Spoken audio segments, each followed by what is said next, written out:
Tu vas voir, elle est géniale. Tu vas adorer ce cours. Oh, ça verra bien.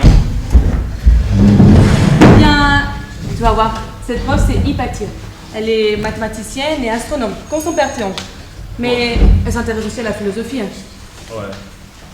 Prof, tu n'as pas l'air très à l'aise. Bon, ouais. C'est vrai, je suis un peu stressé quand même. C'est normal. Mais bon, je ne suis pas le seul nouvel élève. Cela me rassure un peu. Excusez-moi pour le petit retard. Monsieur le directeur. Bonjour à toutes et à tous, chers élèves. Comme je vois qu'il y a de nombreux nouveaux visages, je vais me présenter. Je m'appelle Hypatie. Je suis née ici, à Alexandrie, en 355. Comme certains d'entre vous le savent déjà, je suis mathématicienne, astronome, mais également philosophe. Et plus particulièrement, néoplatonicienne. Avez-vous des questions? Moi? Oui? Quel jour on est aujourd'hui? Le 14 mai 415. Est-ce qu'il y a des questions plus intéressantes? Ouais, c'est quoi ce néoplatonisme dont vous parlez? Voyons, il s'agit d'un courant philosophique que le philosophe qui reprend les idées du philosophe grec Platon. D'ailleurs, saviez-vous que Platon a proposé une certaine égalité entre hommes et femmes? Ce philosophe considérait que les femmes pouvaient réaliser les mêmes métiers que les hommes. Eh bien, Platon s'est consacré à une question très importante qui reste toujours sans réponse. Et quelle est cette question? Dans la nature, on observe plein de choses différentes. Par exemple, ce cahier, ce crayon, mes vêtements, vous, moi-même, toutes ces choses forment une multiplicité. Mais cette multiplicité doit bien provenir de quelque part, d'une unité. C'est le problème du rapport entre l'unité et la multiplicité. Comment la multiplicité du réel a-t-elle pu provenir d'une seule unité?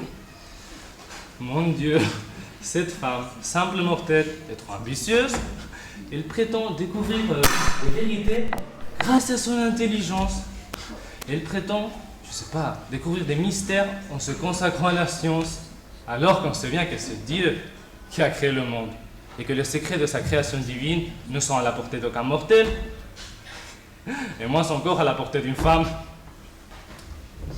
Madame? Oui? Racontez-leur pourquoi vous êtes devenue prof.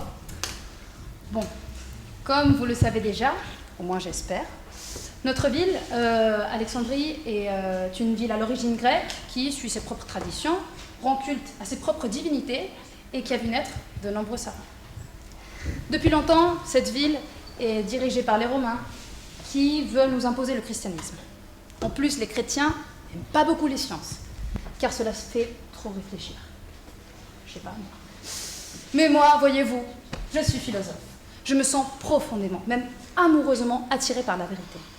Je considère essentiel de préserver le savoir et de cultiver l'esprit scientifique, car savoir, c'est pouvoir. Et c'est pour cela qu'il me semble très important de, comme j'ai dit avant, préserver la culture et les méthodes grecques, ainsi que de partager toutes mes connaissances mathématiques, astronomiques et bien sûr philosophiques, quitte à ce que certains chrétiens m'accusent de paganisme ou de ne pas croire en leur Dieu unique. Et voilà pourquoi je suis devenue prof. Déjà, c'est l'heure. C'est comme ça que le temps passe vite. Ouais. Ok. Écoute, je te raccompagnerai bien chez toi, mais mon père vient de m'appeler. Deux de nos esclaves viennent de s'échapper. Je dois le retrouver à l'agora pour résoudre le problème. Non, ce n'est pas un problème. Peut-être à la prochaine fois. Ouais, À plus.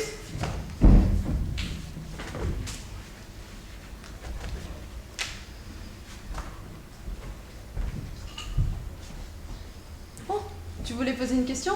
Non! Je n'ai assez de vous et de vos cours païens. Je ne supporte plus toutes ces histoires mystiques. Vous devez suivre la doctrine chrétienne. Un Dieu, un seul Dieu, le seul. Et c'est lui qui connaît le secret de sa création divine. Ce châtiment vous est alors imposé. Vous l'avez bien mérité. Oh femme curieuse et insolente!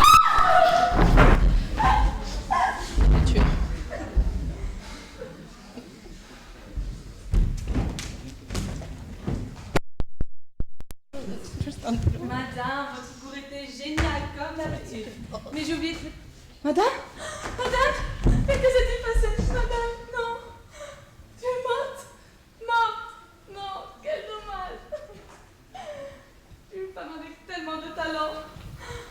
Madame, ma professeure bien-aimée, on se souviendra toujours de vous, malgré qu'il ne reste aucune trace écrite de votre passage sur Terre.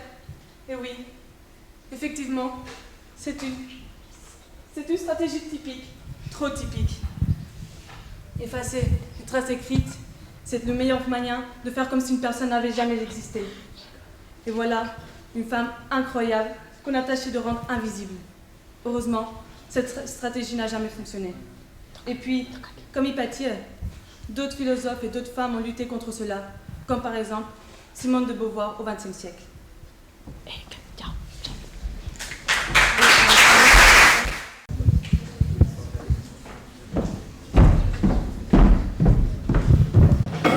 Bonjour et bienvenue au plateau de votre programme préféré TDHA. Je serai votre présentateur ce soir et je vais vous présenter en direct live la femme parfaite.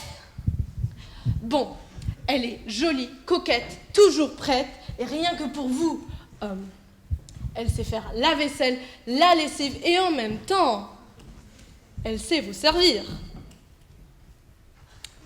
Mais bien sûr, c'est dans sa nature de nous servir. Mais bon, elle a des compléments. Et je sais ce que vous pensez, mes chers téléspectateurs. Elle va nous coûter cher en cadeau. Mais vous savez, elle sait mettre la table et passer en dessous. Mais bon, comme vous savez, c'est une femme et son rôle, c'est de garder vos 7 enfants. Mais bon, elle a aussi d'autres qualités comme... Chut, chut.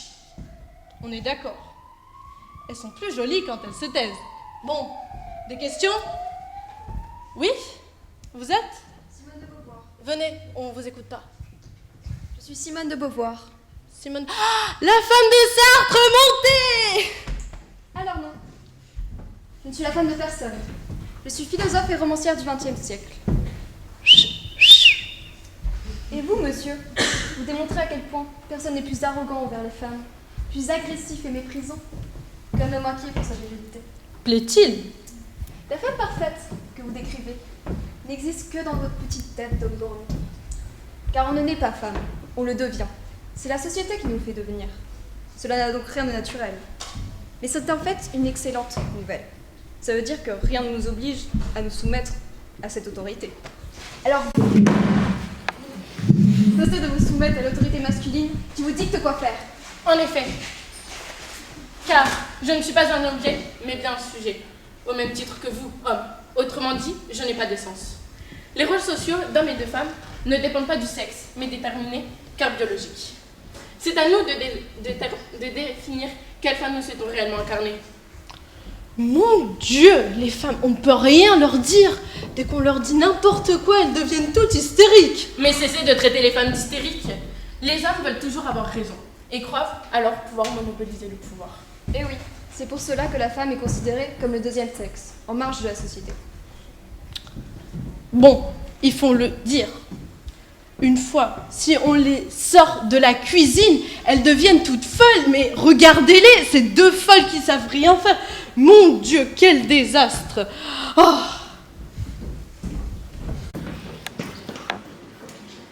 Tu vois, tu n'as pas à suivre ce que t'imposent les hommes. Tu n'as même pas à te marier si tu ne le souhaites.